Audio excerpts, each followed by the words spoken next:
Hello guys, welcome back to my channel.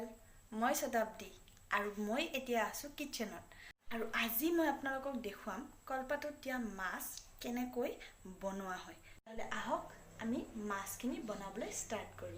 তো guys কলপাতত দিয়া মাছ বনাবলৈ আমাক প্ৰথমে লাগিব কলপাতৰ পৰাই ওলোৱা ছয়টা যেটো আমি বান্ধিবলৈ ব্যৱহাৰ কৰিম আৰু সৰু মোৱা মাছ। তো গাইস মই আজি ইয়াত লৈছো মোৱা মাছ, কিন্তু আপোনালোকে ইচ্ছা কৰিলে যিকোনো ধৰণৰ সৰু ডাঙৰ মাছ কলপাতত দি বনাব পাৰে। তো গাইস মই ইয়াত লৈছো পিয়াজ। মই পিয়াজখিনি মিহি মিহিকৈ কাটি লৈছো। জলকীয়া লৈছো 4-5টা, জলকীয়াখিনি সৰু সৰুকৈ কাটি লৈছো আৰু লৈছো গোটা নহৰু। গোটা নহৰু যোনে বেয়া পায় নিদিলে হল, কিন্তু মই ভাল পাওঁ তো মই ইউজ কৰিছো। অকনমান হালধি গুড়িটো বেছি নিদিব। নিমখ লৈছো অকনমান সোৱাদ অনুযায়ী। নিমখটো যোনে বেছি খাব বিচাৰে তেওঁলোকে বেছি দিলে হল আৰু যোনে কম খায় কম দিলে হল। অকনমান মিঠাতেল ব্যৱহাৰ কৰিছো। মিঠাতেলটো মাষ্ট বি, মিঠাতেলটো লাগিবই। মই ইয়াত কেইখৰামান গোলনেমুৰ পাত লৈছো। গোলনেমুৰ পাতৰ চেণ্টটো খুবেই ধুনীয়া, তাৰ বাবে মই কেইখৰামান গোলনেমুৰ পাত লৈছো।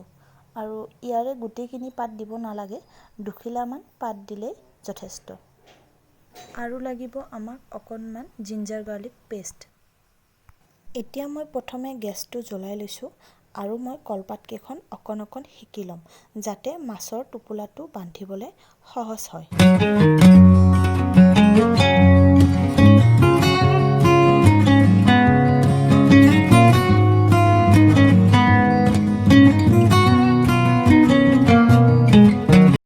এতিয়া আমি মাছখিনিত প্ৰথমে হালধি গুড়ি অকনমান দিম।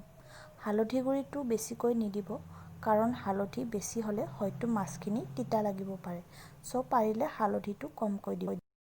এতিয়া আমি ইয়াত দিম নিমখ অকনমান। নিমখটো সোৱাদ অনুযায়ী দিব।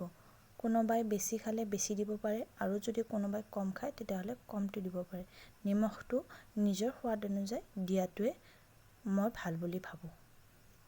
এতিয়া ইয়াতে মই দিলো গোটা নহৰুখিনি আৰু ইয়াত দিম মই এতিয়া জলকীয়া আৰু পিয়াজখিনি ইয়াত মই ঢালি দিলো। এতিয়া মই ইয়াত দিলো অকনমান আদা নহৰুৰ পেষ্ট। আদা নহৰুৰ পেষ্টটো বেছি দিব নালাগে, অকনমান দিলে হল। এটা জোখত দিলে হল আৰু বেছি দিব নালাগে। এতিয়া মই ইয়াত দিম মই সৰু সৰুকৈ কাটি থোৱা নেমু টেঙাৰ পাতখিনি। নেমু টেঙাৰ পাতখিনি দিয়াৰ পিছত মই এতিয়া ইয়াত দিম অকনমান মিঠাতেল। মিঠাতেলটো বেছি পৰিমাণে নিদিব, পাৰিলে এটা জোখত মিঠাতেলখিনি দি দিব।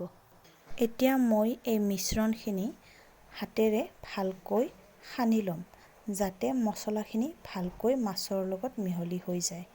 মই আগতে সেকি থোৱা কলপাতখিনি ভালকৈ পাৰি লৈছো আৰু মই এতিয়া ইয়াত মাছখিনি ঢালি দিম।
মাছৰ টপলাটো ৰেডি হৈ গ'ল আৰু এতিয়া এইটো মই জুইত সেকিবলৈ সাজু কৰিছোঁ।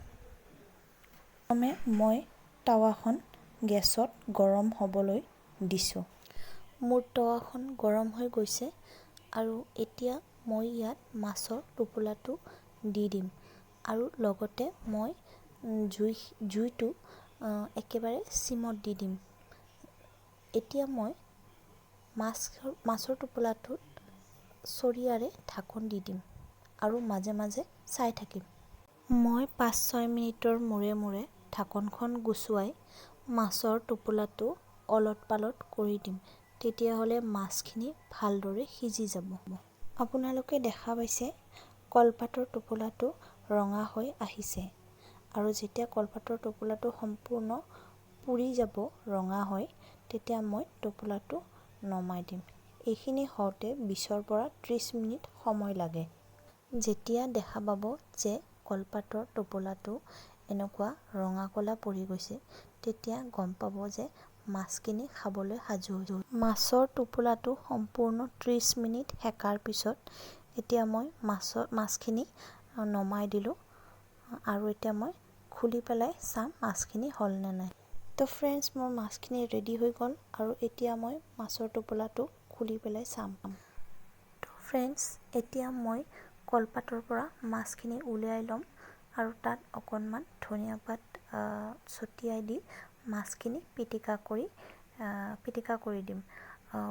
মাছখিনি পিটিকা কৰিলে তাত ফ্লেভাৰটো ভাল আহে আৰু খাবলৈ টেষ্টি হয়। ফ্ৰেণ্ডছ, আপোনালোকেও পাৰিলে ঘৰত এই ৰেচিপিটো ট্ৰাই কৰিব। এই ৰেচিপিটো প্ৰায়ভাগ মানুহেই জানে, হয়তো কিছুমানে নাজানিব পাৰে। চ' মই এইটো আজি আপোনালোকক দিলোঁ। আপোনালোকে এবাৰ ঘৰত ট্ৰাই কৰি চাবচোন আৰু খাই কেনেকুৱা লাগে আপোনালোকে মোক কমেণ্ট কৰি জনাব। গাইজ, মোৰ ভিডিঅ'টো কেনেকুৱা লাগিছে জনাব আৰু যদি মোৰ ভিডিঅ'টো ভাল লাগিছে তেতিয়াহ'লে লাইক কৰিব, মোৰ চেনেলটো ছাবস্ক্ৰাইব কৰিব আৰু লগতে বেল আইকনটো টিপি দিব।